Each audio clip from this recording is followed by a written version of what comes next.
آپ کو 220 ملین کو ڈاکومنٹیشن میں لانے کی ضرورت نہیں ہے. ٹھیک ہے, آپ ٹاپ موسٹ 1 ملین کو لے آئیے ڈاکومنٹیشن کے اندر, وہ آپ کو کس قدر آپ کو انہینس کر دے گا. دیکھیے اس وقت آپ کو 600 بلین روپیز جو ہیں وہ ٹیکس میں آپ کو آئے ہیں سیلریڈ کلاس سے, جی جو کہ آپ کی پاپولیشن کا 2 سے 3% ہے صرف, اور جو آپ کا 24% ایگریکلچر, اس سے آپ کو آئے ہیں 5 to 10 billion rupees.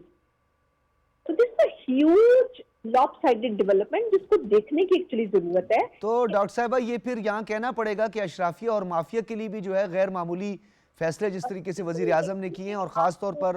F B R کی ریفارمز کے حوالے سے جو پرائم منسٹر کا انیشیٹو ہے, اس کی بھی طویل المدتی اثرات ہوں گے ہماری معیشت پر. دیکھیے آپ جو ٹیکس ہے نا اموویبلس پہ کر لیجیے, ٹرانزیکشن پہ نہ کیجیے. ٹھیک ہے, آپ کے پاس کتنی ایسی زمین ہے جو اربن ایریا میں پڑی ہوئی ہے, آئیڈیل پڑی ہوئی ہے, اس کو آپ ٹیکس کریں. آپ جب ایک بندے کے پاس دیکھتے ہیں کہ ایک پلاٹ اس نے بیچا یا اس نے فلیٹ بیچا, آپ اس کے پیچھے لگ جاتے and you just follow it and then وہ harassment. یعنی آپ کہنا چاہ رہی ہیں کہ زبردستی ڈاکومنٹ اکانومی نہیں ہونی چاہیے بلکہ آٹو ہونی چاہیے. یہ آپ کے پاس 5th پلاٹ گیا ہے تو آپ کو الرٹ ہونا چاہیے کہ اب اس کے پاس آپ کو جانا چاہیے, اور کیرٹ اسٹک کا رکھے. پہلے کیرٹ سے تو یوز کریں. آپ لگزوریس کارز کو کیوں نہیں آپ ٹیکس کرتے؟ جو چیزیں دبئی نہیں بھاگ سکتی آپ انہیں ٹیکس کیوں نہیں کرتے؟ ٹھیک ہے نا, صرف اس لیے کہ سیلری کلاس سے آپ نے 600 بلین روپیز لے لیے کیونکہ they can not hide their salary, وہ ویزیبل ہے. آپ انویزیبل لوگوں کو ویزیبل کیجئے نا. اگر آپ 1% 1 ملین بندہ جو ہے, آپ کو 220 ملین کو تو ڈاکومنٹ نہیں کرنا, پھر آپ ریوارڈ کیجئے نا. آپ ریوارڈ کر دیجئے, آپ جو آپ کو ریٹرن فائل کرتا ہے اس کو 50% آپ ڈسکاؤنٹ دے دیں. فار انسٹنس الیکٹریسٹی پہ دے دیں, فار انسٹنس آپ کار کی رجسٹریشن کے اوپر دے دیں, اس کو گورنمنٹ کی اسکیم کے اندر پرائرٹی دے دیں, اس کو اس کے کارڈ کو, اس کے سی این آئی سی کارڈ کو وی آئی پی کارڈ بنا دیں. ٹھیک ہے نا, تو آپ جو انویزیبلٹی ہے نا اس کو ویزیبلٹی. اچھا ڈاکٹر صاحبہ یہ بھی بتائیں, آپ کی موجودگی کا فائدہ اٹھائیں گے, یہ بتائیں بینکنگ سیکٹر اور ریئل اسٹیٹ اس میں کتنی فلیکسیبلٹی کی ضرورت ہے؟ انڈسٹریز انہی سے چلتی ہیں, ٹرسٹ بحال ہوتا ہے, اور پھر یہ ڈالر کی جو فلیکچویشن ہے, گولڈ کی جو خریداری ہے, یہ اس میں بڑا فرق پڑتا ہے ان چیزوں سے. بالکل صحیح ہے, بالکل صحیح. دیکھیں نا, آپ کہتے ہیں کہ جنرلی آپ کہتے ہیں کہ 1000 ایکڑ کے اوپر آپ کوئی ٹیکس نہیں لیں گے, ایسا ہی ہے نا؟ جی ٹھیک ہے. اچھا, لیکن اگر وہ 1000 ٹیکس کا آپ کے پاس ڈاکٹرز ہیں, انجینئرز ہیں, یا کوئی اس طرح کے لوگ ہیں جو اس 1000 کے ایکڑ کی والیوم کی چیزیں لیتے ہیں, آپ ان سے 35% ٹیکس لے لیتے ہیں. کیا ایسا ہے ڈاکٹر صاحبہ کہ ٹیکس کو کم کر کے زیادہ نمبرز جو ہے اس کے بڑھائے جا سکتے ہیں؟ میں نے تو آپ سے یہ نمبر بھی بڑھائے جا سکتے ہیں, اور آپ دیکھیے کہ آپ ٹاپ جو ہے نا 1% لینڈ اونرز کو ٹیکس میں لے آئیں. 1% لینڈ